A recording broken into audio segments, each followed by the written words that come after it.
could grab the last of their breakfast and waters, coffees, whatever you want, and come settle in. That would be great. So good morning, everybody. My name is Bridget Schulte. I'm the director of the Better Life Lab here at New America.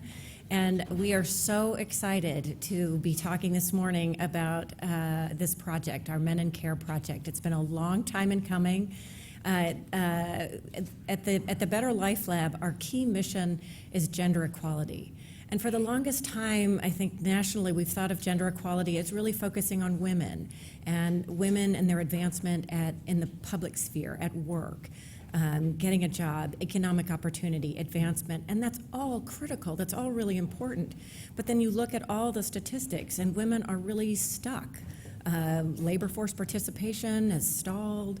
Women's advancement has stalled. Women are stuck in more middle and low-wage jobs.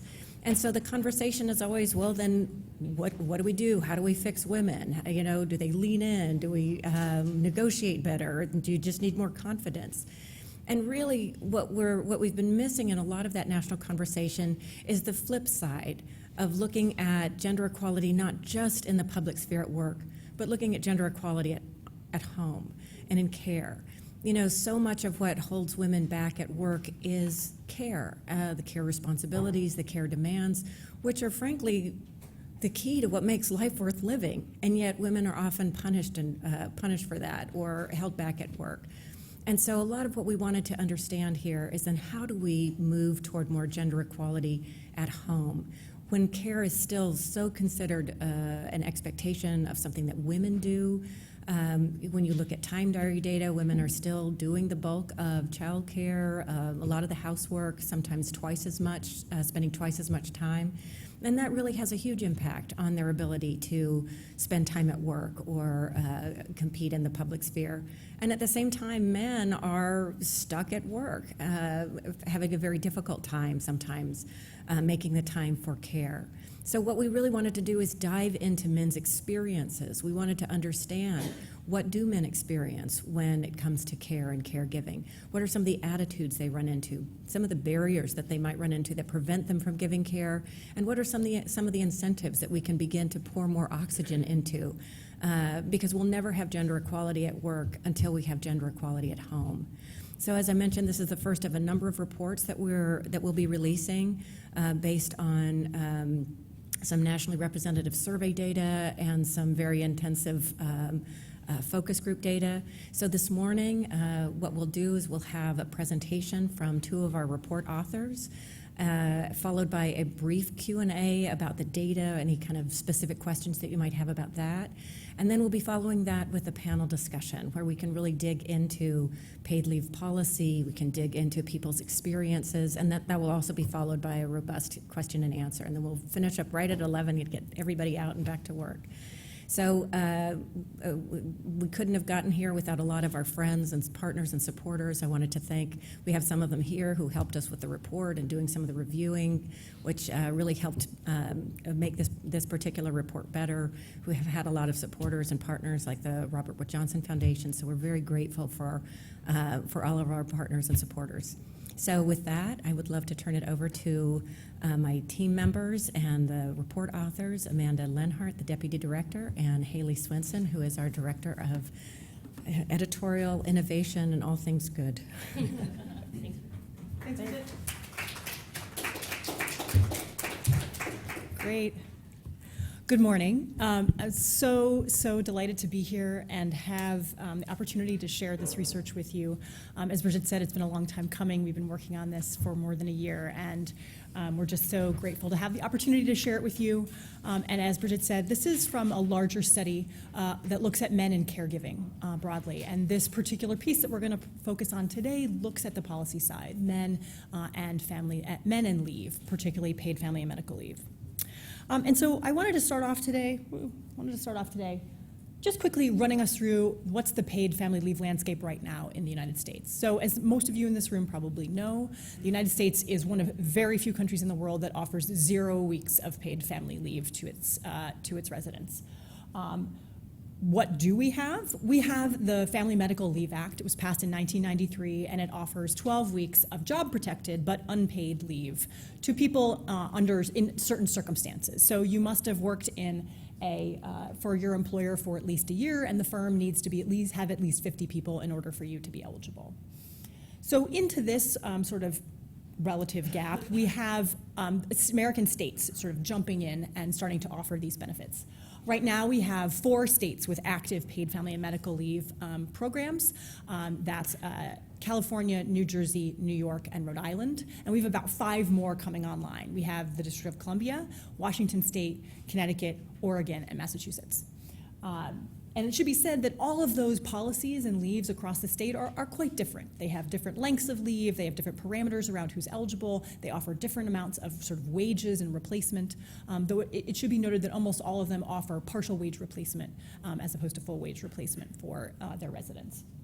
One of the things that was really interesting to us was we wanted to understand what percentage of people filing claims were men. And so the National Partnership for Women and Families did some research quite recently that dug into state-based data for California, New Jersey, and Rhode Island, the states that have had these benefits for the longest. And in their findings, they found that between New Jersey and California, across these states, from a low of 14% of claims in New Jersey to a high of 38% of claims in California, that men are generally not using these benefits in the ways that they might, that we think they might be able to, and certainly not to the degree to which they are offered to them. And so we wanted to dig into that. Why aren't men using paid family and medical leave benefits when they have them? What are the barriers that they face to using these benefits? And how can we encourage them to use them? So we undertook this study. I'm going to go through the methods very quickly. Multimodal study, large nationally representative survey of nearly 3,000 American adults with oversamples of men, additional oversamples of fathers of children 0 to 8, and oversamples of men in professional caregiving roles. But those folks are excluded from this analysis. The second piece of our data collection was these online threaded discussions that we specifically used as a methodology because we know that caregivers are especially pressed for time, and we wanted to give the participants multiple opportunities to reflect and answer our questions. We talked to, in those groups, we talked to 5 groups. They were a group of adult men, a group of adult women, a group of fathers, again, of kids 0 to 8, a group of men who were caregivers for an adult, and then again another group of men in caregiving professions who are also again excluded from this particular analysis. So what did we find? One of our major findings was that men and women have a large sense of anticipated need, and it's equal across both men and women. So men and women see a future in which they will need to take leave. And I think it's important to note that these are not statistically significant differences where they exist, and that the anticipated leave for needing to care for a family member is larger. There are more people in this country who say, at some point in the future, I'm going to need to care for somebody in my family. So as we think about leave and we think about leave policies, it's important to remember that parental leave is something that about 30% of people think that they'll be needing, whereas family care leave is something that about half of people believe that they'll need in the future. Whoop, that's my water bottle. Up there. And so how does that actually map to who has taken leave? And we see in our study about 2 in 5 adults say that they have taken any kind of leave, whether that's for a new child or for a family member. And when we break it down, it's about half of parents say that they've taken, and this is of kids of any age, say that they've taken leave at any time to care for a new child in their lives. And about 28%, just under 3 in 10 of American adults, say they've taken time off of work to care for a family member. And when we dig into that, we see that there are, in fact, some differences between men and women here. So even though this sense of anticipated need for leave is equal across both groups, men are slightly less likely to have taken this leave than women. It's similar. This slide shows leave for taking care of an adult family member, but when it comes to parental leave, we see a similar difference. It's about 55% of women say they've taken parental leave, as opposed to about 48% of men. And it should be pointed out, too, when we define leave in this study, we defined leave very expansively. So leave here is basically taking time off of work of more than a day or two, and it can be paid for and done in any way. So our definition involves taking vacation days, taking sick leave, taking other kinds of time off of work, whether paid or unpaid. And partly that's because we know from other research that men tend to take shorter leaves. We know that people cobble together leaves in lots of different ways, and we wanted to capture a wide net of the kinds of leave that people were taking. Another thing that's important to note from this slide is that we can see that the leave taking kind of grows throughout life, and that the people who are most likely to need to take the leave and to say that they have taken leave are sort of late midlife, folks who have both had opportunities to take leave for children and potentially are now taking leave to care for others in their lives. And we see this in particular with what are sometimes called the sandwich generation. And this, in our study, is about 14% of adults that we talk to say they have taken both leave to care for a new baby and leave to care for an adult family member, or actually even could be a sick child. And then when we see also that there's actually anticipated need for both of these kinds of leaves. When we talk to parents who have already taken leave, half of them say they see a need in the future to take leave to care for a family member. So I think what we take from this particular slide is that it's really important as we think about these leaves to remember that, one, it's not one and done. People need to take multiple kinds of leaves for multiple reasons over their life course.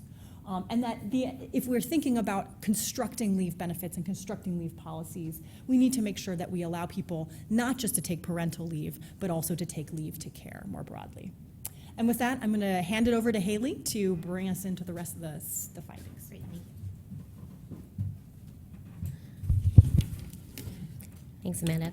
So I want to circle back to where Amanda started, which is that we know men and women equally say they're going to need leave, but in practice we know that they're not equally taking leave. So we put the question directly to our respondents: why do you think men aren't taking leave? We also asked them the flip side. Why do you think men do take leave when they take it?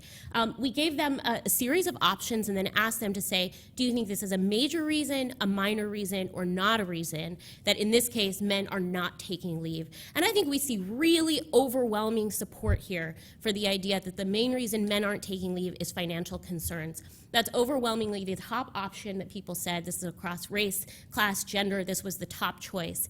That what really matters here is financial pressure that men feel. I think this indicates some sense that men feel that breadwinner burden, even given how far we've come, how common it is for women to be in the workforce, that men are really feeling that acute financial pressure. The second top one is also related to the workplace. The idea that men don't take leave because they've seen other men be punished for it. They've seen men penalized for it, maybe in their own workplaces. So having that financial support when you're on leave, whether it's from your employer or a state-based policy or someday a federal policy, seems really important to us.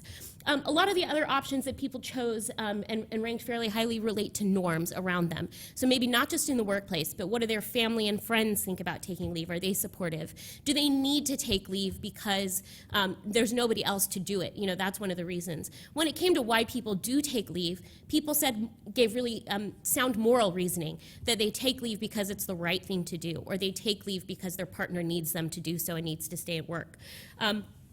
We can go forward here. In the focus groups, we heard much of the same thing. A lot of men that we spoke to, so that was 3 of the 5 focus groups, were men doing informal caregiving, or adult men in general. We asked them, did you take leave? And many of them said something like this: you know, they took as much leave as they could, but it wasn't a lot, and mostly because of financial reasons. This is a quote from one father who was in our focus group study, who says really clearly, he's now self-employed, but at the time he was only able to take off a few days of work. He used his vacation time, and he couldn't take more time than that because he couldn't afford it. He says really nicely in there, I wish that men also got maternity leave around the birth of a new child, because most of the men in those focus groups found it really valuable, but the finances are an issue. When we dig in a bit more deeply, there are some interesting gaps between men and women on why it is that they think men don't take leave. A lot of similarity on why they do take leave, like I said, the moral reasoning mostly.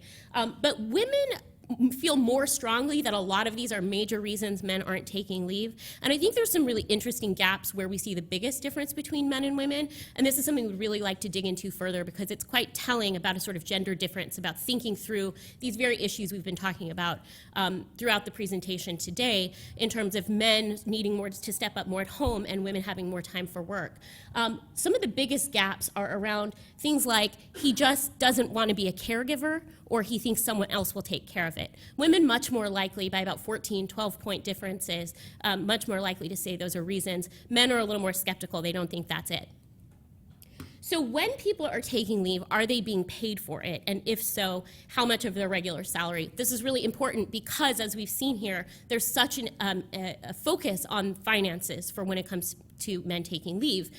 We found that about 6 in 10 people who told us they took more than a couple days off to take care of somebody received some pay, but at the same time, 35% receiving no pay at all. And if you're thinking through what that means, we know a lot of Americans are living paycheck to paycheck. So these are folks who are still taking leave, right? They need the leave badly enough they're taking it even without pay, given what kind of financial pressures that will put them under.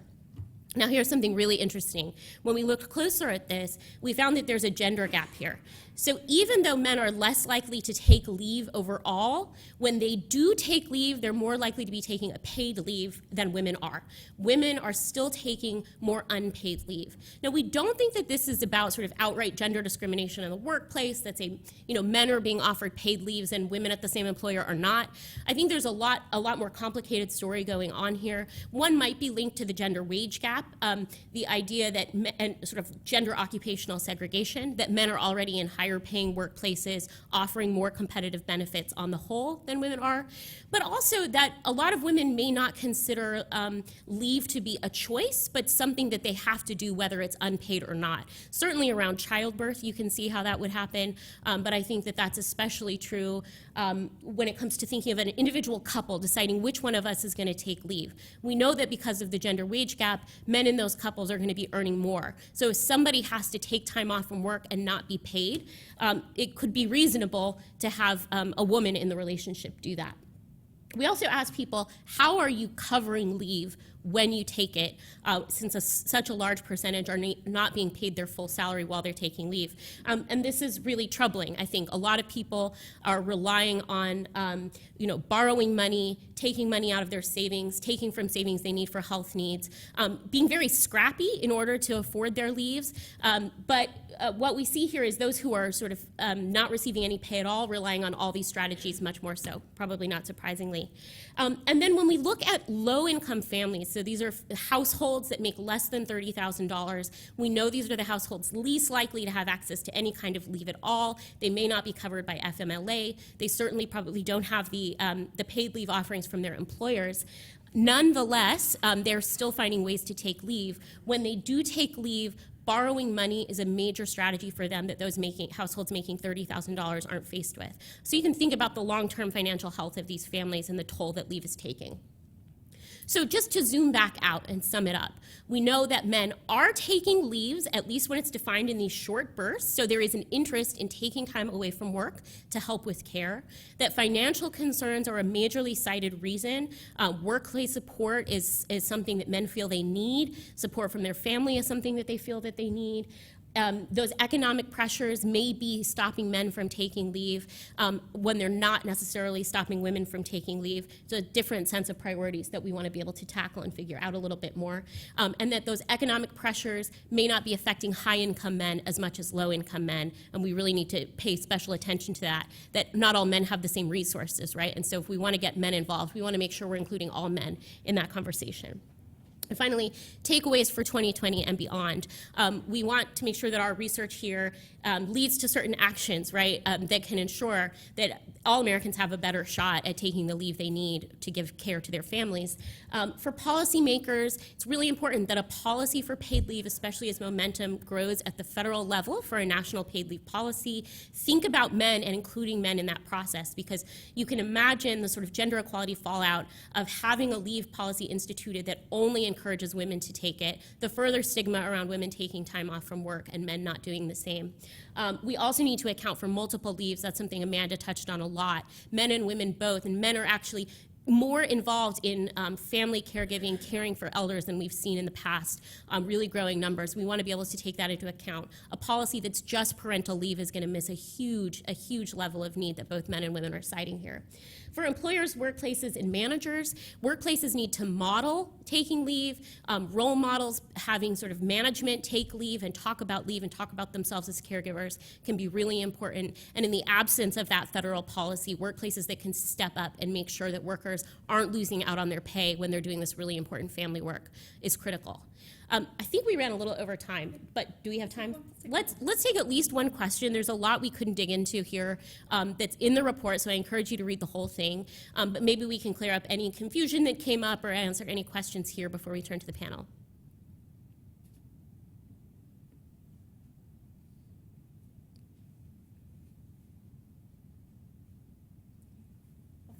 All right, if there are no questions, then we will go ahead and invite our panelists and Vicki Shabo up for, I think, what will be a really illuminating discussion of many of these findings.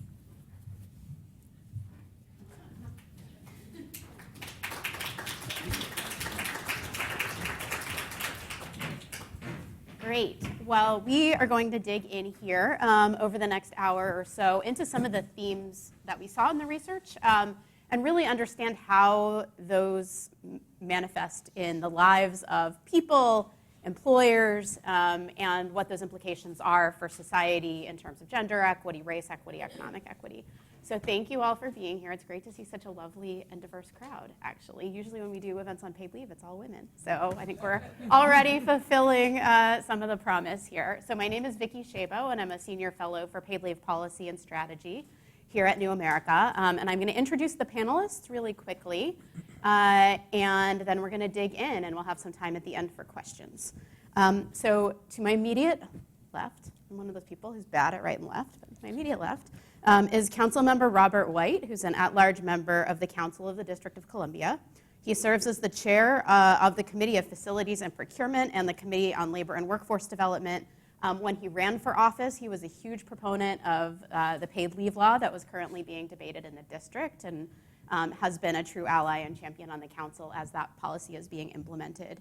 Councilmember White previously served as ledge counsel to Congresswoman Eleanor Holmes Norton in Congress. He holds degrees in philosophy and political science. He earned his law degree from the American University Washington College of Law. And perhaps most important for this panel, he is the father of two daughters, Madison and Monroe.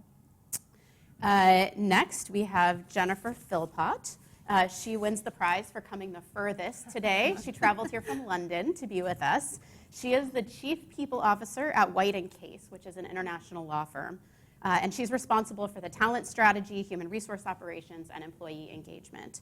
She's also actively involved in mentoring and developing people, and was recently honored as one of EY's UK and Ireland's Outstanding Mentors of the Year back in 2015. She's got 25 years of experience working in talent and marketing, and has a degree from Baylor University in Texas. To her left is Dave Saharsky, and anybody who's read the report will see Dave threaded throughout the research.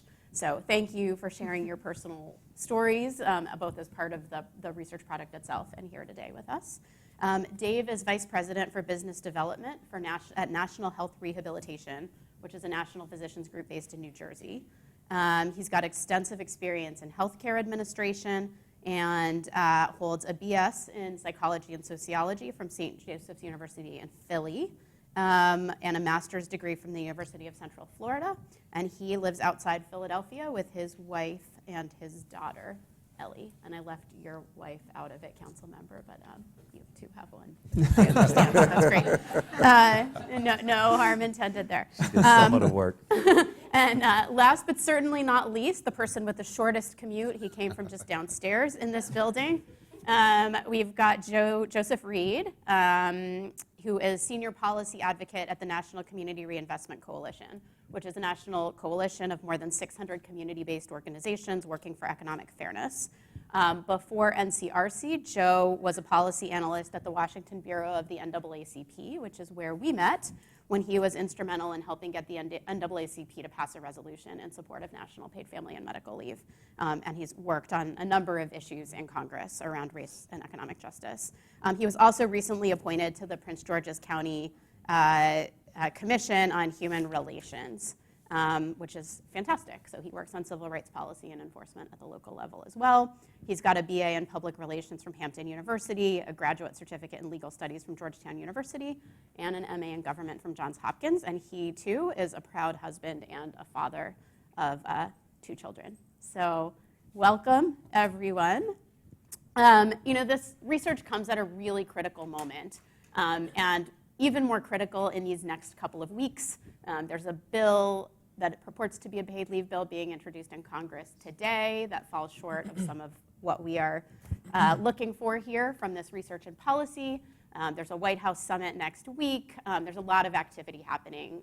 Congress is also considering federal employees' paid leave as part of its final negotiations in the National Defense Authorization Bill, and those negotiations should be wrapping up soon. So, totally timely panel. This is a long-standing problem here in the United States, going back decades, becoming more and more urgent as the population is aging. The number of caregivers for older people and disabled children are shrinking here in the US as the birth rate is falling. And as we really recognize that in order to have a full and vibrant economy, we have to have labor force participation that reflects the full talent of the United States. And it's been exciting to see progress at the state and local level. As Amanda mentioned, there are now 8 jurisdictions plus DC, 9 jurisdictions, including DC, which have paid family and medical leave laws passed. Many of those laws have been expanded to be more reflective of what workers need in terms of wage replacement, family definitions, job protection, but there's still so much more work to do. And at the end of the day, this research really underscores that getting the policy design right, that creating equitable policies and a more equitable culture is one pathway to fulfilling the country's promise in terms of its economy, in terms of its human capital, and in terms of the kind of people that we want to be in relationship with one another. So, often in DC, it's hard to remember that people are really at the center of policy. We get very wonked out with our charts and our graphs and our numbers and our data. And so I really want to start here today at the human center of this issue. And I'm actually going to turn first to Dave, whose story, as I mentioned, is really threaded throughout and illustrates so many of the rich findings in this data. So Dave, you were kind enough to share your story in the report. I'm going to ask you to do the same thing here. You obviously, come from a place of privilege in terms of race and education and all sorts of things, and yet you found yourself in an unexpected situation when your child was born, both with respect to the policy or lack of policy that faced you, and also with respect to some of the cultural barriers that really come out in this research. So I'm going to turn to you first to just tell us a little bit about what happened to you and sort of what you've taken from that. Well, first, thanks for having me and I guess giving dads a voice. When I was asked to participate in this panel discussion and I guess this study, this focus group, my first reaction was just shock that people cared to know and to ask dads questions about paid leave, about family leave, about caregiving. And it was literally the first time some of these questions had been asked of me. What do you think about paid leave? What do you think about childcare? What do you think about your daughter's daycare? Like all these questions. These were literally the first time anyone had asked a lot of these questions. And I think going through that focus group and going through that conversation was in some ways uplifting and encouraging, that my experience was shared among many men across the country, but at the same time disheartening and deflating that I guess the guilt, the inadequacies, the frustrations that I have recently experienced were shared among other men and other fathers. I guess the before, during, and after of my story, I work in healthcare. I've worked with several different employers, have never been offered or had any type of paid family leave, paternity leave benefits. And it was never a part of the discussion. It was never something that I was told to look out for, to ask for, to negotiate for. I have no one in my personal or professional circle that had ever taken any significant time. My sister, who's a few years older than me, cobbled together some vacation time and some disability time, and then took out her unpaid FMLA leave. Her husband, I think, took no time or took a week of vacation, and that's it. It hasn't been a part of my social or professional circle that is expected or encouraged that fathers should have time, should take time. And even in our, I guess during our pregnancy, my wife's pregnancy, we did a lot of classes. My wife intended to give birth, have a natural birth with a midwife in a birth center, and that was our birth plan. And that didn't go as planned, but we did classes at a hospital. We did classes with a birth center with a nurse practitioner, and we did classes with a doula who had a very crunchy, different experience and different perspective on it. But at no point in any of those conversations from different healthcare providers, from my wife's employer and her HR representatives, from my team, was there ever a discussion about what to expect after birth. The education that I received as a father was, let's shock and scare the dads and make sure they know physically what your wife's going to go through. Do you know how big 10 centimeters is? And like that conversation, and it was a chance for us to prep our dad jokes. But that was it. I learned that Lamaze is out, and there's different pressure points that we want to focus on, and there's different relaxing things that we want to do, encourage our wife to do yoga, and then my job was done. When we did breastfeeding classes, when we did early childhood classes, there was never really a conversation about how the father, how the partner should continue to support our wives, the mother, postpartum. And I guess for me, it didn't feel like that was something that I needed to know about until you know. I was never, as a young professional, was never focused on FMLA leave, on paternity leave, until you're now, your wife is pregnant and we're expecting a daughter, and now you're concerned about how this is going to affect us financially and all those things. I guess our birth experience, of course, it never goes as planned. My wife labored for 20 hours naturally in a birth center, failed to progress. They sent her to the hospital across the street, had another 15 hours, pumped her full of drugs. The entire birth plan got thrown out the window, and the experience was very difficult after that. Our daughter was sent to the NICU. We spent about 5 days in the NICU. Our plan was not... In the birth center, it was, you're going to go home within 24 hours. So we didn't even pack socks and underwear. The plan was, we're going to give birth in this tub. It's going to be great. We're going to go home. We're going to relax for a week, and then life's going to continue. That didn't happen as often is the case with birth plans. So it took 3 days for my mother to even show up at the hospital with a pair of underwear and socks for me. But I guess my leave wound up being a week and a half of vacation time. My wife gave birth on a Wednesday. I took the rest of that week, again, still in the hospital. We were home for probably 5 or 6 days, back home before I needed to go back to work. Fortunately and unfortunately, I have a wonderful job with a great company that is continuing to grow and expand. As a vice president of business development, calls me to go in many directions in many states. It was difficult for me, nor was I don't think I ever really expected that I should be taking time to be home with my wife. Because that birth plan didn't go the way that we wanted, because of the complications in the NICU, my wife did not have a support system locally. We're in Philadelphia. My mother's an hour plus away. Her parents are in Fort Lauderdale. She had no support system and had complications with breastfeeding, had complications with this, had physical recovery all of these things that nobody told her about, nobody told me about, and now have a wife that was very seriously in a state of postpartum depression and had no support, and has a husband saying, I don't know what to do, but I need to be in Dallas for 2 days. I'm sorry, I need to go back to work, because I didn't know, and I wasn't prepared for that.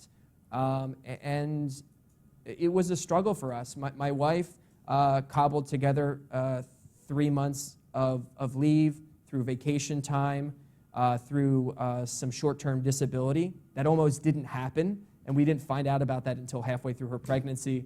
There was a large crisis with her HR department to make sure that they reclassified her so she could have six weeks of short-term disability, and then the rest of it was unpaid leave. So the expectation for me as the husband, as the father, was to continue to work, to continue to provide, to continue to have a paycheck, so that we could continue to survive as now a family of 3. It was a troubling time. It was a very stressful time to feel like I need to be here for my wife. I want to be here for my wife. I was the one pushing her to have a family. I was the one who wanted to be the super dad, and at the same time have a high stress and high pressure job where my expectation is to continue to perform and continue to grow business and continue to my job. And it was very difficult, still continues to be difficult. And just even in the last couple of days reflecting with my wife, she of course made sure to remind me of the times that, it's 4 o'clock and sometimes I'd wake up and be grumpy and say, I'm not gonna change our daughter's diaper because I have a job and I need to wake up and I need to go to work.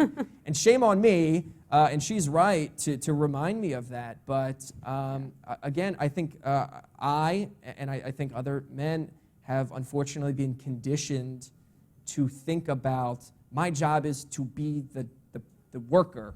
And I did my job, you're home all day, so you could change his diaper at 4 o'clock in the morning. And that is one time and many times that I've fallen short, and that's something that I struggled with and continue to struggle with, and I'm trying to be an equal partner in this, knowing that I'm always many steps behind, but that's my struggle. That was our struggle, I guess. Thank you. That was amazing. Yeah. And I think you pulled out so many important points. The point about not even being asked, not being provided the information, and then not having the policies to back up the needs that you then found, and the needs that your wife had when she was ill. And I want to just reflect, we're talking very heteronormatively here today. This is a lot about opposite sex couples.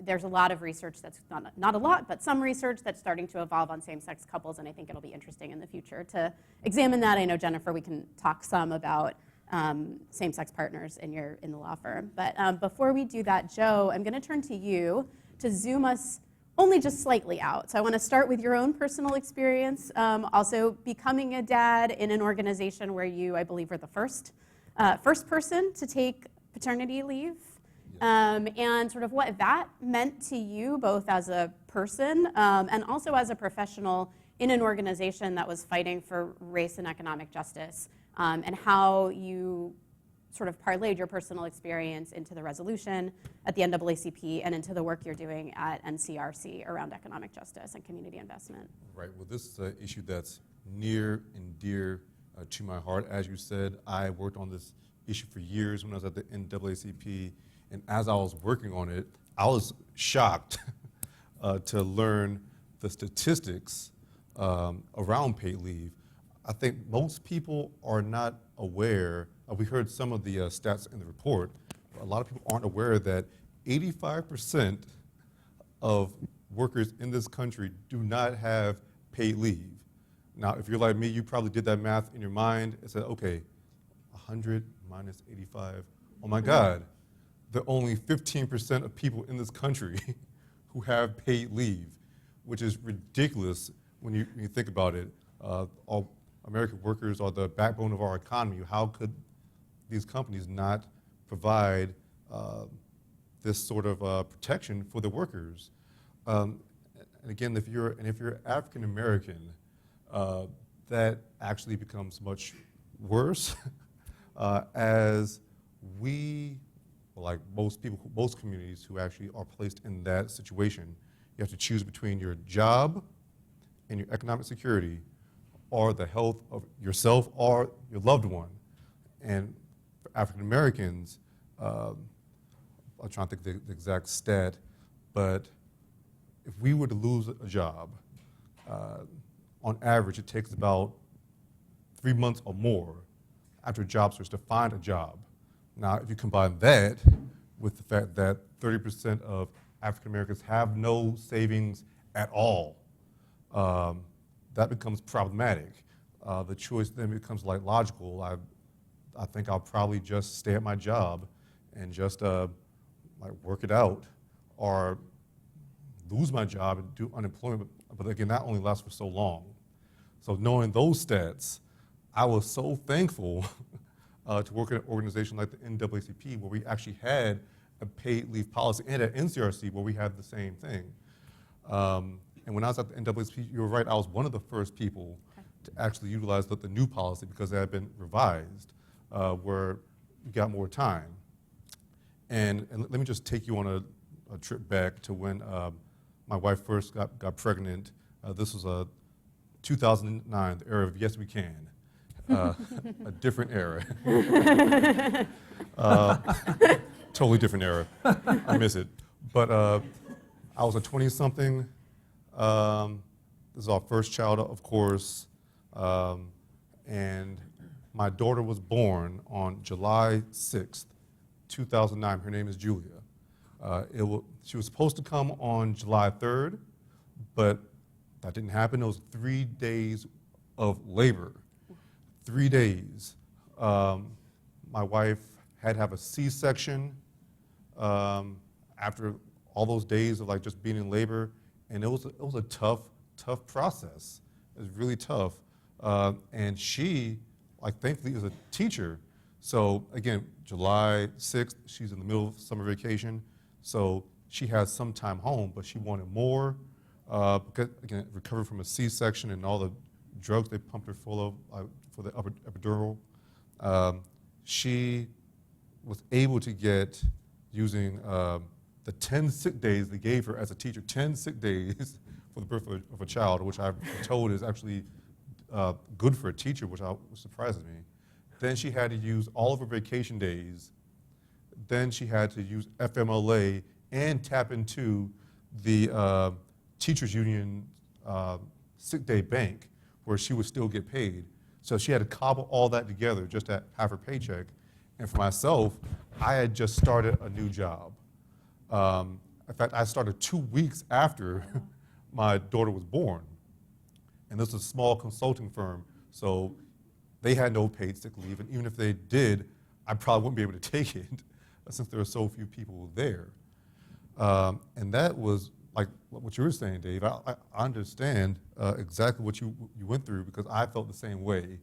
I was working 10-hour days, sometimes more than that. There's a newborn baby in the house.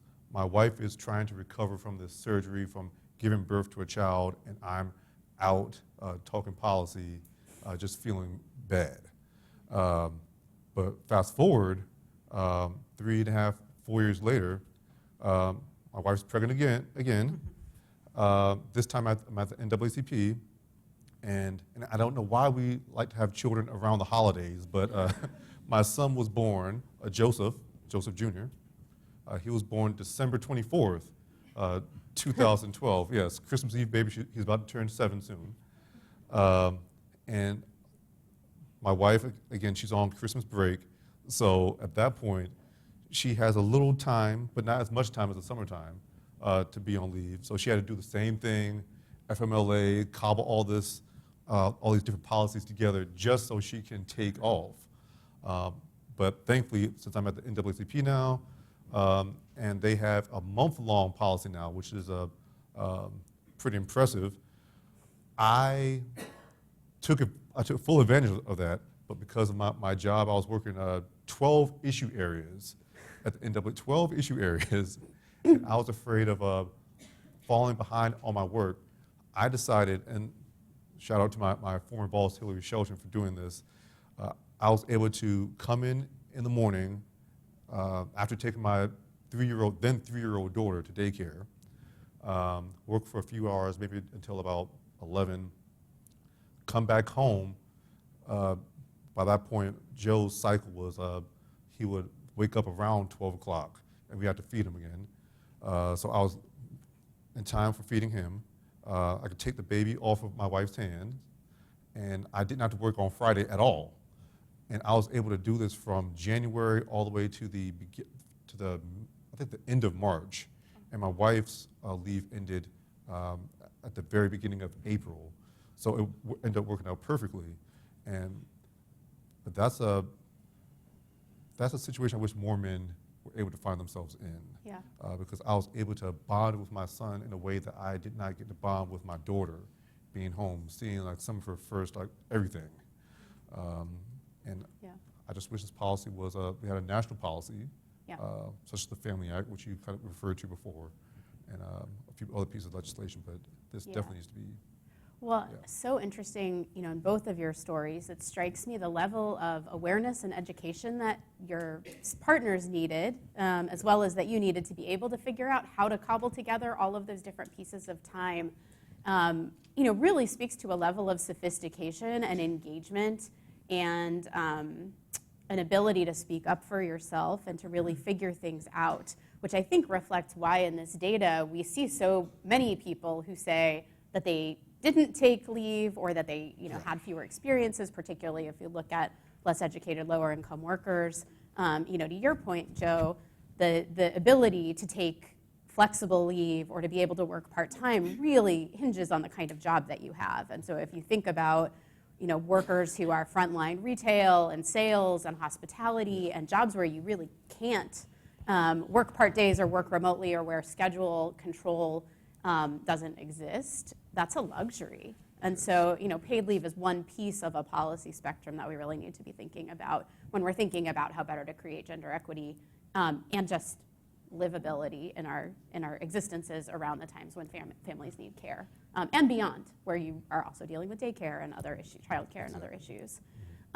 Jennifer, I'm going to turn to you. So we're going to zoom from the personal a little bit to the company level. You're at White & Case, and you have both a parental leave policy that is by American standards good, as well as a cultural policy of encouraging and almost requiring people to take the leave or making it the default. And I'm wondering if you can talk a little bit about sort of the policy you have, the work that you've done in particular with non-attorney professionals and others to encourage men in those roles to take leave, and then just any of the data that you might have collected on the impact that your policies and culture work have had.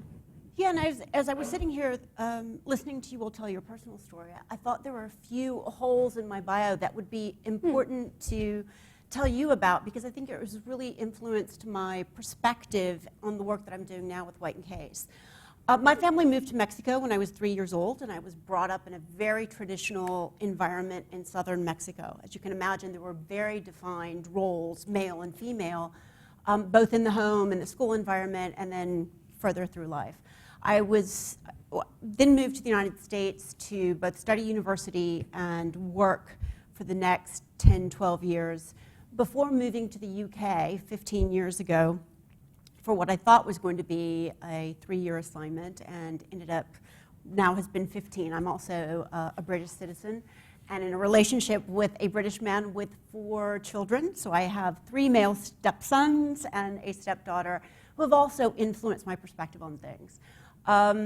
Being in Europe that has a different mindset, both in role models, we have a queen and a female, we did have a female prime minister, really sort of shifted my view of what a woman's place and what we could and should be doing, but also the support that we needed in order to go out and conquer the world differently. I've been with White & Case now for 4 years, and when I came on board, we immediately started the conversation around the culture that we wanted to have and the changes that we needed to be putting in place in order to achieve that. And one of them was really to begin to define what we're calling our employee value proposition. What's the deal? So what can our employees expect of us, and what can we expect, or what do we expect of our employees in return?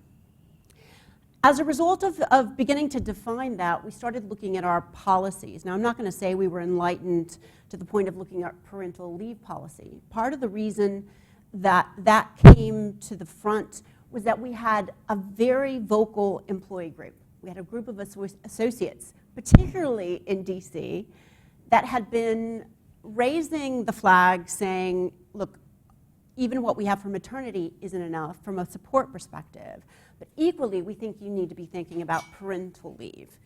And they had been talking about it before I arrived, and to their credit, they continued. And they would talk to anyone who listened, any of our executives who came through town, myself, numerous calls, numerous meetings, and always brought up. I think thirdly, one of the other influencing factors were a couple of our executive committee members who were asked to be sponsors of both our women's initiative as well as the diversity initiative. And they began to get informed. The research helps, the numbers help, the conversation helps. And they understood that women can't succeed unless there is a level of support that's happening. And that means you have to enable the men to take that leave. I think one of the other factors around this was the change in laws. And the fact that we were given advance warning about the changing law in New York, where it's our largest office in the United States, we kind of needed to get our act together. And that gave me an impetus to get in and start talking about this, and I think paving the way.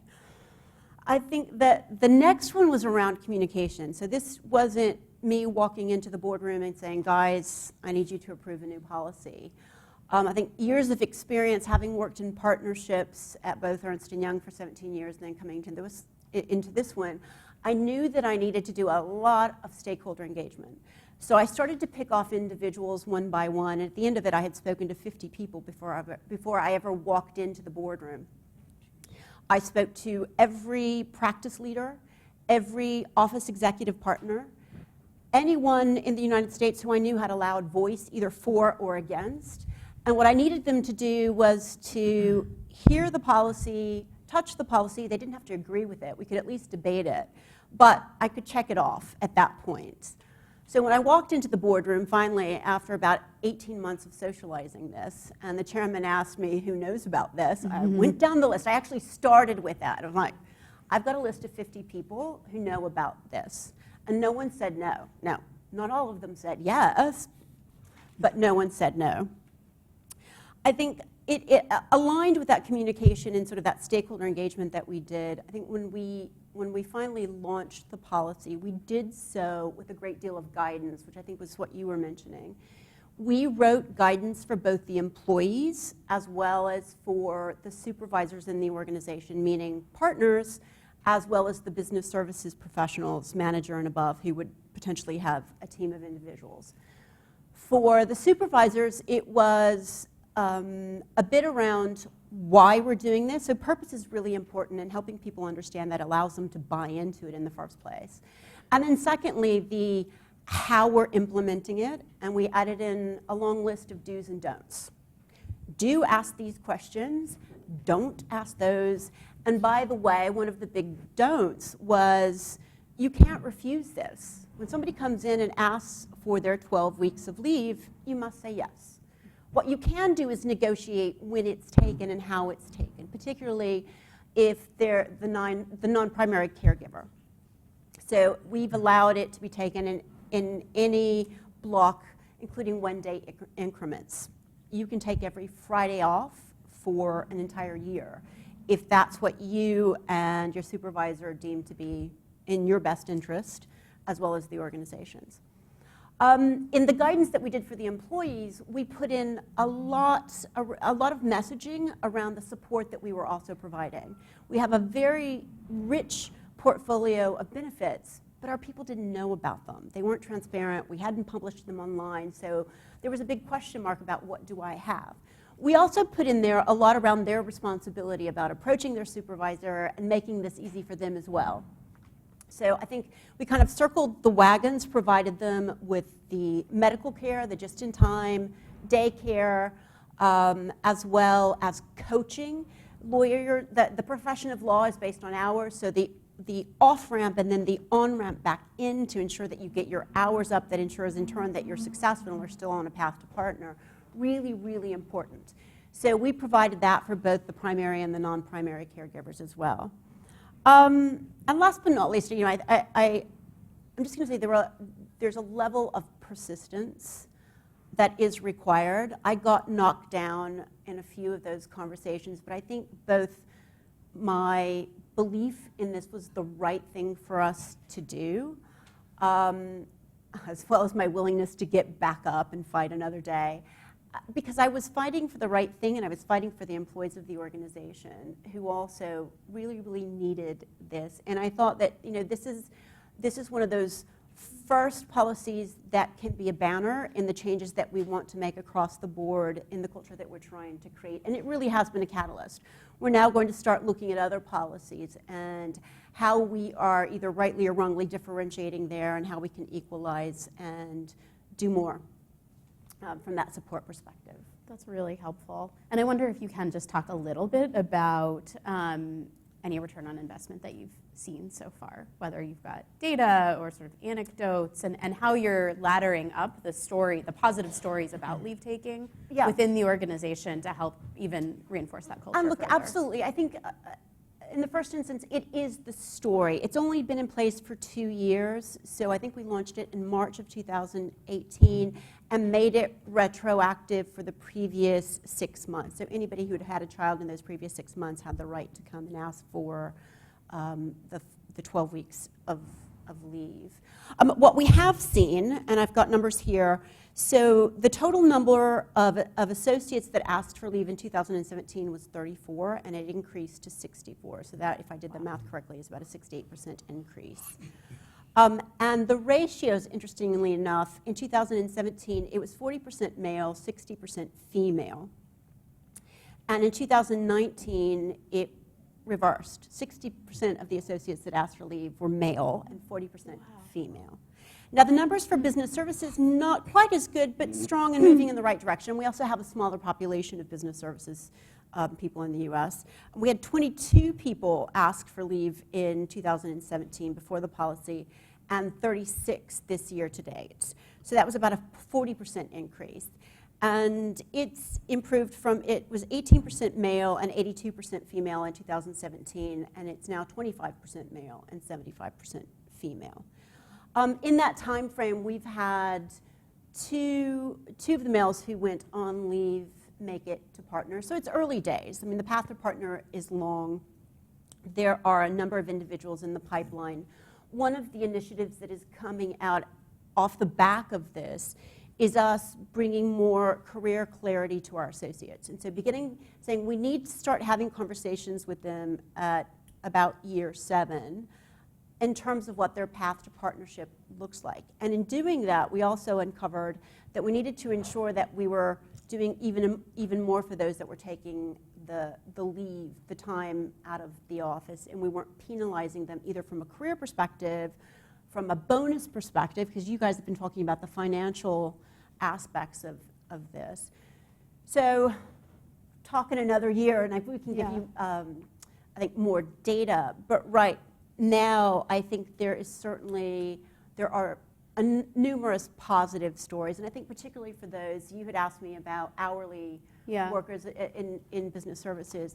There are a lot of really positive stories about both women and men having the time off, because previous to this, we were differentiating who got leave. We were only giving 2 weeks leave to men and only senior men. So someone who was an hourly worker who tends to be in administration didn't have the right to take the time off. So now we just said we're taking all the differentiation off the table. It makes it really easy for me to administer from an operational perspective. Everybody in the firm has the right to ask it. Every employee in the firm has the right to ask for it. That's great.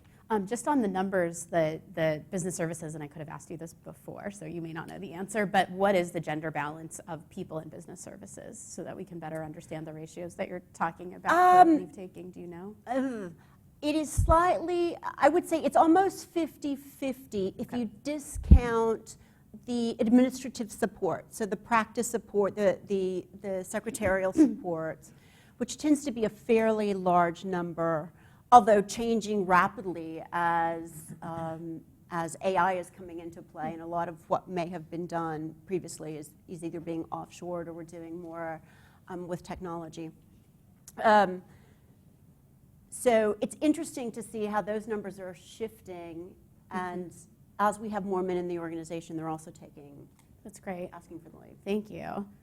So last, but certainly not least in this first round, Councilmember White, I know you come to this too with both a personal and a professional interest, and we've talked a lot about parental leave so far, and I know you have a parental leave story, but I'm actually hoping you can tell us more about the caregiving and your father as a caregiver to you when you were a child, because that's such an important piece of this. We know from the research that this is the family caregiving piece is the piece that people anticipate that they will need more often than they anticipate that they will need parental leave, because parental leave is a pretty limited number of years, whereas family caregiving can happen starting from when you're a very young person until you're a very old person. And there was some really good research that just came out last week from National Alliance for Caregiving and Caring Across Generations about sandwich generation caregivers, showing that those are really older millennials and Gen Xers like me who are sandwiched. And so we often think about parental leave for that population, but it actually is family caregiving that matters for everybody. So I'm hoping you can sort of talk about your own story and male role models around that, but then really help us understand how that's influencing your advocacy as a lawmaker here in the district, and how implementation of the paid leave law is going. So when 29 years ago, when I was 8, my mother passed away from breast cancer. And a few weeks after that, so now my dad, who was not the primary caregiver, he's doing a good job, but he wasn't mom. Y'all know what I mean. But a few weeks after that, I was in a severe car accident where, believe it or not, a car landed on top of the car I was in. It cracked my skull. I almost died. I had to be medevaced to the hospital. I was in intensive care, spent several weeks in the hospital, and then obviously several more weeks at home recovering. But my father, like everybody else in my family, have high school diplomas, work hourly wage jobs. So if you have a dependent relative who has an emergency, especially something substantial, and you don't have a leave policy, what happens?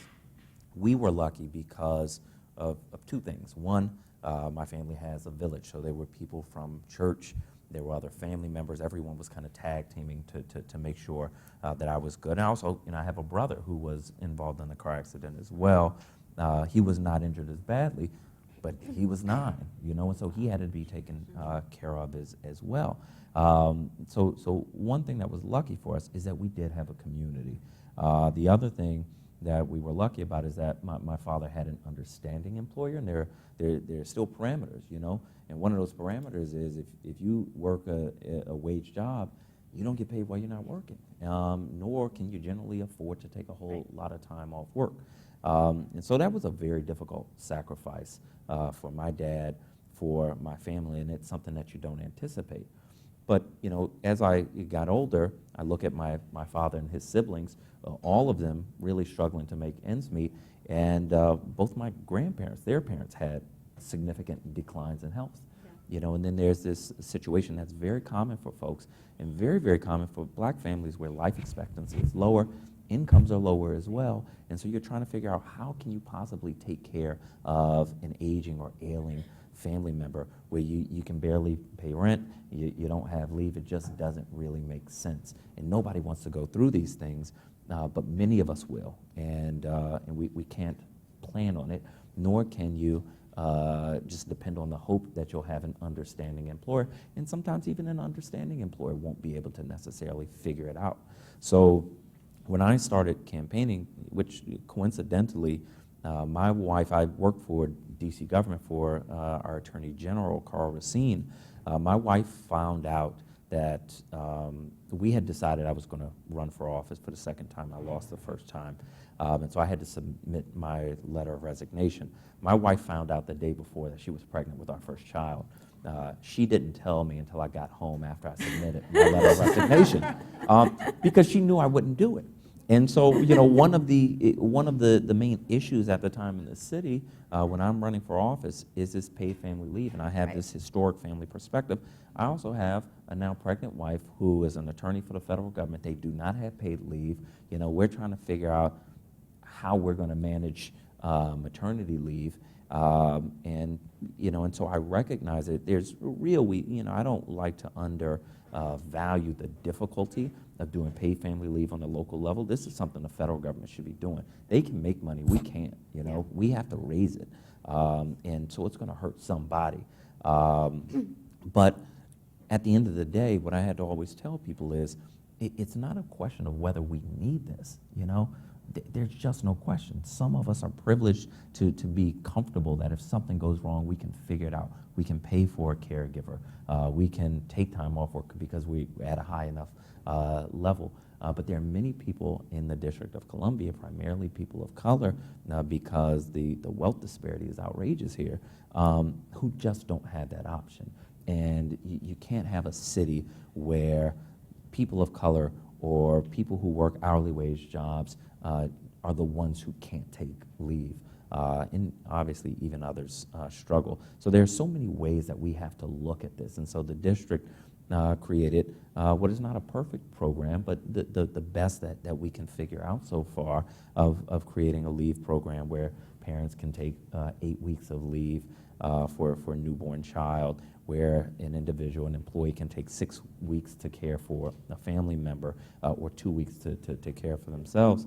But the other thing is, you know, although I was young, I watched my mother suffer with breast cancer. She had to go to chemotherapy by herself. I went with her because, you know, I wasn't in school at the time. You know, obviously, you know, if you suffer from cancer or another debilitating disease, you're going to have declines in health that will take you out of work for unknown periods of time. Maybe it's a day for chemotherapy. Maybe it's a week for, you know, for something else. Maybe your kid is sick, and it's difficult. And not to pile on, but one of the effects of the car accident I was in is I still get severe migraines. When I was young, I got them at least once a week, and they were so severe that I couldn't stay at school. So my poor dad, you know, having to tell his, you know, boss, you know, I got to leave to pick up my son. And my poor dad, he had to not get paid. So I don't quite understand how he managed to make ends meet. But that's not the type of thing that we want people to go through. And so as local elected officials, until the federal government steps up, we have to step up and figure it out. Implementation is going so right now. I mean, it's hard to, it's hard to know exactly because we're still in the building phase. In any project, especially a major project, some deadlines get missed. And sometimes you miss a deadline, but it doesn't push back the ultimate delivery. Sometimes it does, and we're still trying to figure out if these are missed deadlines that are going to push back the delivery or not. I don't think many people on the council have a tolerance for pushing it back because the need is there, and we've made the promise to residents. But there are some significant steps. First, we had to create a system to collect the taxes. Now we have started collecting the taxes. We have to inform employees of what their rights are because we want people to take it if they need it. And we also have to inform employees. Like, you know, I'm sure White and Case's office in DC, they know what the deal is with paid family leave. But that corner store that, you know, where you might buy a soda, they probably don't. And so it's really kind of an educational process. The last thing I will say, though, is that, you know, I haven't studied this, but I sense that there is a shift happening, a generational shift. So don't be fooled by like my lack of hair and great beard. I'm only 37, so I'm at like the front end of, you know, the millennial generation, and I see a difference in attitude, right? Like I'm proud. Like if you go on my social media, you just see my little girls. You know, I love being a dad. And I think that people are less consumed with traditional gender roles. But that also means that our laws have to catch up. So we have to figure this out because it's not, you know, it's very difficult on women, especially with the birth of a child. But it's also an obligation for men that we have to one step up to the plate to be able to step up to the plate, because raising kid is not a mother's job, it's a parent's job. Yeah. And I think that there's a renewed kind of respect for that role, but obviously we have to have policies in place that allow people to act on it. Yeah, that's great. So much rich conversation here, and so much in the data actually too, about perceptions about what encourages men to take leave around moral responsibility, and it's sort of it's your job, you have to step up to the plate, but also attitudes that hold attitudes or realities that people believe hold men back, and lack of pay and fear of penalties are at the top of the list. We've certainly touched on that. I think you articulated so well, Council Member, the hourly workers. There's a complete catch-22 there between getting paid and being able to care, and what does it mean if you can't? If you're not getting your hourly pay, how are you going to pay the bills? How are you going to put food on the table? How are you going to spend money in your economy, which is relying on consumers to frequent the store down at the corner? Joe, I know you've worked on that community development aspect too. I guess I'm wondering sort of what messages or strategies or messengers, or just how can we kind of tell that story a bit more, sort of the effects of lack of pay on sort of broader society. And this wasn't in our canned question, so I'm going to open it up to anybody who might want to answer that question. But it really strikes me that it's this triple conundrum of no pay, fear that you're going to be held back or punished, which could lead to more no pay, and then this perception that men are not encouraged or educated enough to take leave. So I guess I'm just going to open it up to all of us, because we are actually running a little bit short on time, and I want to get to audience questions. How do you sort of grapple with these different features, and what do you all think might be most effective in addressing some of this? Sure. Oh, not you. Yes. I was going to say storytelling. Yeah. Even the article that you all wrote was fantastic in starting the conversation. And we're doing a lot of that, where we're featuring individuals who've done something different in the organization, whether it was take the leave, pro bono work, whatever it may be, and tell the story around it, because people are really interested in stories. And I think that the more that we do that, the more it can highlight the opportunity as well as the issues that surround it. Yeah, I guess from a policy perspective, and it really struck me, Jennifer, when you were talking about the stakeholder outreach that you did, that is the same stakeholder outreach that those of us who are talking to lawmakers do all the time. So I'm curious about sort of the role of storytelling in legislative advocacy or in policy change within organizations, and how do we tell those stories about hourly workers, about workers who might not have the privilege to be able to cobble time together or figure out how to cobble time together. From an advocacy perspective, Joe, from an internal perspective, Dave, and sort of from a lawmaker perspective, Councilman, how do you thread the needle with that storytelling that needs to happen in order to really make an impact? So I think that, you just have to start telling the story in two ways, and I think your answer is exactly right. One is just experientially, I think if you look at the commonalities between me, Dave, and Joseph, you're just going to start seeing more of this, and so I think there's just storytelling in real time. But then there's also storytelling that makes somewhat of a profound point. One of the advocates for paid leave here in the district told me that his mother had to go back to work the day after she had him. My wife had not yet given birth, and I'm like, wow, that's pretty badass, But then once my wife gave birth, I just had a brand new, I don't even understand how that's possible. It completely blew my mind.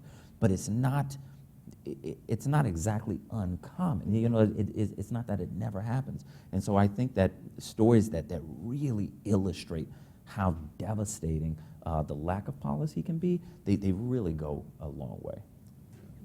And I was gonna say, that's when you were telling your story, I was thinking about conversations I've had with policymakers. People don't hear those stories. They need to hear that more, especially people, members of Congress, local elected officials, like you said. So the more personal the story, the more effect it will have in changing policy. So that's definitely needed. And I think we all need to do a better job of probably messaging this to our lawmakers or policymakers so we can see some sort of change. I'm not a policy maker. Even just telling friends and family about the focus group, this discussion, hey, I'm going to be in DC having a conversation. I've had male and female colleagues, friends, my wife say, why? Like, who cares? And that's disappointing. So I guess not to approach it from the policy perspective, but I'm hopeful that employers can and employees can be more empowered to have these conversations and understand the importance, that healthcare providers can do a better job of educating, and social workers and case managers in the hospitals can do a better job of educating families about the importance of taking care of family members, whether it's after a birth, during a medical condition, and just shifting the conversation so that when I change a diaper at a kid's birthday party, I'm not the father of the year because you did the most basic thing. And again, that's enraging to me, and I'm sure for the other fathers here, it's very frustrating that the bar is so low for fathers that I pushed a kid in a stroller, I changed a diaper, and that makes me a great parent. At the same time, we're expecting mothers to be perfect employees and to be perfect mothers. And that scale, when you sacrifice one end, you're penalizing the mom for not being a good employee. At the same time, you're penalizing the employee for not being a good mother. That needs to shift. I'm certainly trying to have those conversations with my friends and family, and hopefully that's where I can influence the conversation. I think. But yes, there is a generational shift, as the council member said, and hopefully will continue. Great. I'm going to take the last few minutes to open it up to audience questions. I'll go here and then here, and then back there. So Vicki, you spoke about the sandwich generation. I call it actually the panini generation because it's so intense and we're sort of melting out from the sides. We speak, and yes, I'm an Xer who never thought this was. You want to introduce yourself also? Sure. Yeah. I'm Julia Beck. I'm the founder of the It's Working project, and we capture stories from working parents, and we use that data to better understand what it is that is challenging to them, and then share it with the private sector employer so that they can understand that very small things like not having meetings after 5 p.m. so people can get to daycare make a huge difference. So 0 cost, huge return. What's our deal? I love that you said that. So the panini generation. The issue is that as we move forward into the millennials and their parents aging, they will have much younger children than we do when we are caring for our parents. So the question I want to put out there for all of us is when you have this intersection of as little as 10 years between being a new parent and needing to be an elder caregiver, how is it that the private sector will begin to bring the men into the equation? Because right now women actually are suffering greatly from depression and an inability to manage all that is on their plate. Yeah. I'll say I think that's a great question and also a great reinforcement of one of the key findings from the research, which is that policies really do need to address both the parental leave piece and the family caregiving piece. And we're seeing some employers starting to introduce policies that are comprehensive or at least address both pieces of that. But public policy, in order to work for everybody, as the states have done, really need to figure out how to do both pieces. I don't know if anybody wants to add to that. Look, I think that it's going to be similar to what we've been doing with parental leave, looking at the policies that we have in place for family leave full stop, because that incorporates it. I know a number of organizations are providing support by means of insurance that covers either just-in-time care or support that can be brought in, and we're looking at it more holistically around the world in our case. But equally having to change the policies to not just be about child care, but for any kind of care outside of the home that's required. So I think that's the next conversation that will be had, at least in our organization, and I know others that I've spoken to, it's similar. Sure, very quickly. So gestation, 40 weeks, that's great. That's a lot of time to get ready, to plan, and even if your plans don't work out, it's a lot of time to think about your plans. And then if you're fortunate enough to have leave, there's time to acclimate to your new role. When there is an issue with an aging parent, it's as little as, hours that you have to react. Or a car accident with a child. The car accident, exactly. And so I just want to put that into the mix in terms of the difference between planning and understanding what's available to you, because something like 40% of people they wake up and that day changes their lives. Yeah. Great. Let's go to let's do the next two questions, and then we'll do a final wrap up from the panel answering them. Hi, I'm Negar Abai with the Baha'is United States. Thank you for this wonderful panel. I was really struck by this idea of what is the culture we want, and then what are the policies that support that. And I was thinking of sort of Asian Pu's Age of Dignity, where there's this conversation about just our very attitudes about caregiving and how we're as a culture, as a society, need to reorient. And then also struck by how, there's such a lack of knowledge and even being in that space of thinking of what caregiving involves. And I'm wondering whether there are ways to kind of open up the box and do kind of a more creative mapping of where do these conversations happen and with whom and at what stages in life earlier on, and not just around a child, but also around caregiving that there isn't planning for it. And maybe there's sort of more creative ways that we can also think about how that happens. And so any thoughts in that regard would be welcome.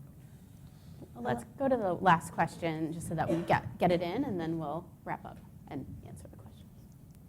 Hi, my name is Kelly. I'm working on a book about men in the domestic sphere from 1970 to today, so trying to track exactly the changes that you're talking about. So I'm loving this. But I have a question mainly for Jennifer, but for everyone too, which is about the concept of primary caregiver, because in policies, we still use this primary caregiver, secondary caregiver, or tertiary caregiver, or other caregiver, or whatever it is, non-primary. And from what I see, just from the family perspective, families are not making that differentiation. They're wanting co-caregiving, and then when they go to their employer, they're still having to designate primary caregiver, and that creates some difficulties. So I'm wondering, from the employer's perspective, is it important that there be a primary caregiver? And also, is it possible those categories might change? Absolutely. I think what you've highlighted is something that I am a firm believer of it. And I don't know whether it's because I started my career in marketing and advertising, and so words mattered. I think now being in the legal professions, words matter equally in this space. But it was part of the reason that for the US policy, we removed the term. We're not differentiating any longer because we believe care is care, and I think that's really important. And I think that we're going to have to look at our policies equally outside of the corporate environment. It's now sort of my mission to start looking at what we have across Europe, because I think there's a misperception that Europe is so enlightened.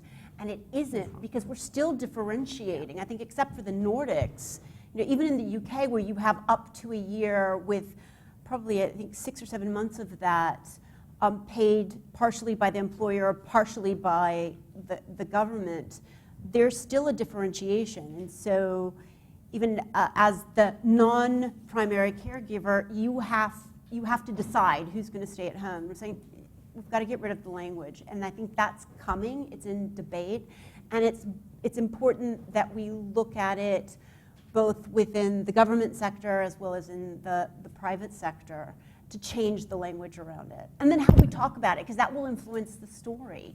And some of this is stigma, right? The stigma that comes with it. And as soon as we get rid of it, then that begins to go away as well. Yeah. Great. Well, I think that actually leads very nicely into the question about where should these conversations be happening. And let's use that theme as a wrap up for any final thoughts that you all have. We've heard lots of locuses of conversation in here already: workplaces, healthcare centers, birth training, policy spaces, boardrooms. But I'm curious, for any final thoughts on sort of how do we start to change the conversation? Where do those conversations happen? And what are your hopes and dreams for the future in 20 seconds each or less? I'll start with you, Councilman, and then go down the line. Sure. So the conversations, I think, just have to happen in public. Real life really has to lead policy. And, you know, as each generation grapples with different challenges than the previous one, that there have to be conversations and pushes for the government and the private sector to really adapt as well. And if we're able to continue to have these conversations, I think we'll be able to continue to make progress. It will always be difficult, but we'll be able to do it. Great. Jennifer? I suppose if I had one wish, it would be that the conversation started happening on the golf course. If you look at that as the last bastion of sort of male culture. I think for me, it's the challenge for me is how do I use what we've started in the U.S. with the policy that we put in place here, how do we use that as a framework for the changes we need to make across Europe, the Middle East, and in Asia, as well as a starting point in the U.S. for the other changes around leaves and other policies that we have in place that need to be changed and looked at. Great. Dave? I did not have a mentor, an employer, a friend, or a family member who gave me education, who told me that this is what you should do, that this is what to expect professionally, to take this time off. This is what you should expect as a family member. I'm hopeful that as the generations churn of new parents and new members that need this paid leave can continue to be advocates and a voice in their local circles, in their communities. And I think I'm hopeful that is how we can encourage and shift the culture and shift those conversations so that it is understood as a 12-year-old, as a 10-year-old, as a 5-year-old, whatever it is, that this is expected. Dad can take some time to take care of grandmom and can continue that change. Wonderful. And Joe? Well, I say forums such as this is the perfect place to have these conversations because I know, I'm not sure the makeup of everyone here, but I'm sure that you're going to go from here and have conversations with your family members, might have conversations at your job, which might lead to policy moving forward because the stigma, we touched on stigma a little bit before, but just as a man who took paid leave, I just remember like being at the NAACP, and even though it was a welcoming environment, a lot of people were trying to figure out, well, why are you taking leave now? Your wife is home. Why do you need to do this? You're covered. That should not be the case. We're equal partners in this. I want to be there for my son, my daughter, and I believe every man wants to do the same. So hopefully, like a forum such as this leads to more discussion like going on like from here. Great. I feel like we could have stayed here all day, and there's much, much more in the report to dig into, and so much of what we all covered, I think, is reflected, and you can really chew on it. If you read the report, my colleagues, Bridget, Amanda, Haley, Jadzia, and Rosalind, who's not here, put a ton of work into this. It was a real labor of love, and I encourage you all to read it. And with that, go forth and talk about this issue with all the people in your lives so that we can make change.